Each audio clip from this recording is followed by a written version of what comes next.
যোৱা 28 এপ্ৰিল তাৰিখে আমাৰ স্থানীয় বিধায়ক আৰু সাংসদ ডাঙৰীয়াই চমকং গাঁও পঞ্চায়তত আহি আমাৰ মনোনীত যিটো পাৰ্টিৰ কাৰণে প্ৰচাৰ অভিযান চলাবৰ কাৰণে আহিছিলে আৰু প্ৰচাৰ অভিযান চলাই শেষ হোৱাৰ পিছত আমি এনেই নিজৰ পৰিয়াল যিখিনি আমাৰ বিজেপি গণশক্তি মিত্ৰজোঁটৰ যিখিনি কাৰ্যকৰ্তা আছিল কাৰ্যকৰ্তাৰ মাজলৈকে তেওঁলোক আহিছিলে আমি একেলগে বহিলোঁ চাহ খালোঁ চাহ খোৱাৰ পিছত এনেই জাষ্ট মই যদি গাঁৱলীয়া ভাষাত কওঁ ধেমালি দুমোলা কৰিছিলে কিন্তু এই ধেমালি দুমোলা কৰা কথাটোকে একাংশ সংবাদ মাধ্যমে আৰু একাংশ ব্যক্তিয়ে সামাজিক মাধ্যমৰ যোগেদি অপপ্ৰচাৰ চলাইছে আৰু এই অপপ্ৰচাৰ কৰা কাৰ্যক আমি তীব্ৰ বাকাৰে গৰিহণা দিছোঁ আৰু সকিয়নি প্ৰদান কৰিছোঁ আৰু আজি আপোনালোকৰ এই সংবাদ মাধ্যমৰ জৰিয়তে তেওঁলোকক আমি সকিয়নি প্ৰদান কৰিব খুজিছোঁ যে অচিৰেই তেওঁলোকৰ বিৰুদ্ধে আমি আইনী ব্যৱস্থা গ্ৰহণ কৰিম চাওক ভিডিঅ'টো 5 মিনিট 10 ছেকেণ্ডৰ ভিডিঅ' আছে 5 মিনিট 10 ছেকেণ্ডৰ সম্পূৰ্ণ ভিডিঅ'টো চালে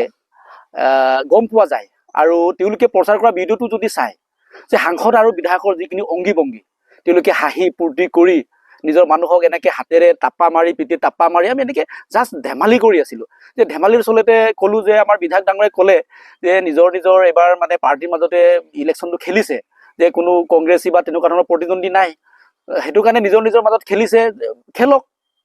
আৰু আপোনালোকে যদি এটা আনটোক এৰি দিব নোৱাৰে নিজে খেলিছে তেতিয়াহ'লে ধেমালি কৰি চলে যে তোমালোকে যদি পাৰা মাৰপিটো কৰি দিয়া ধেমালিৰ চলেৰে কৈছে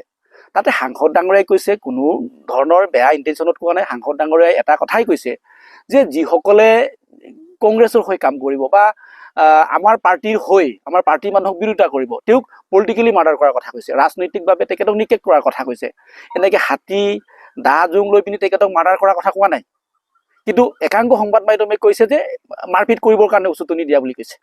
আৰু আমি প্ৰত্যক্ষ কৰিছোঁ একাংশ সংবাদ মাধ্যমে বা কিছুমান ছ'চিয়েল মিডিয়াত বহু ব্যক্তিয়ে ৰিচেণ্টলি যিটো জোনাইত এটা হত্যাকাণ্ড হ'ল সেই হত্যাকাণ্ডৰ লগত জড়িত কৰা বিচাৰিছে যে সাংসদ আৰু বিধায়কে উচতনি দিয়াৰ কাৰণেহে এনেকুৱা ধৰণৰ ঘটনা ঘটিছে কিন্তু এয়া সম্পূৰ্ণভাৱে অপপ্ৰচাৰ সেই ঘটনাটোৰ লগত সাংসদ বা বিধায়ক কিবা কাৰণে বা তেওঁলোকৰ কোৱা কথাখিনিৰ কাৰণে সেই ঘটনাটো ঘটিছে বুলি আমি নেভাবোঁ তাৰমানে আৰু এই ঘটনাৰ কাৰণে আইনী প্ৰক্ৰিয়া চলি আছে আইনে নিজৰ বাট ল'ব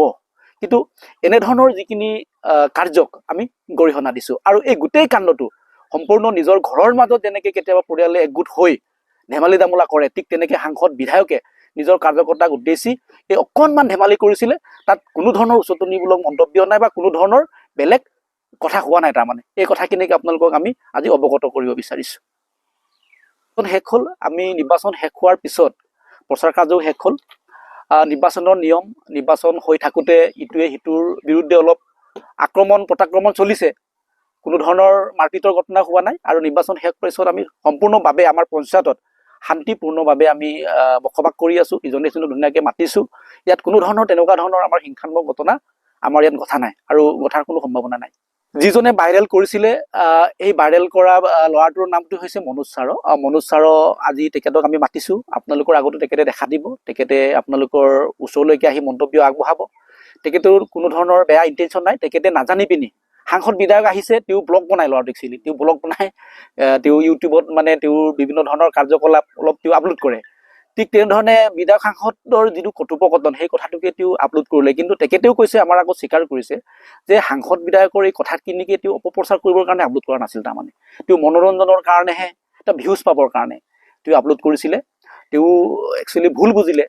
তেওঁ কথাটো যে এনেকৈ বাহিৰত গৈ এটা অপপ্ৰচাৰৰ ৰূপ ল'ব সেই কথাটো ভাবি পোৱা নাছিল সেই কথাটো তেওঁ অকপতে স্বীকাৰ কৰিছে আৰু একেটা কথা আপোনালোকৰ আগতো তেখেতে সেই কথাখিনি ব্যক্ত কৰিব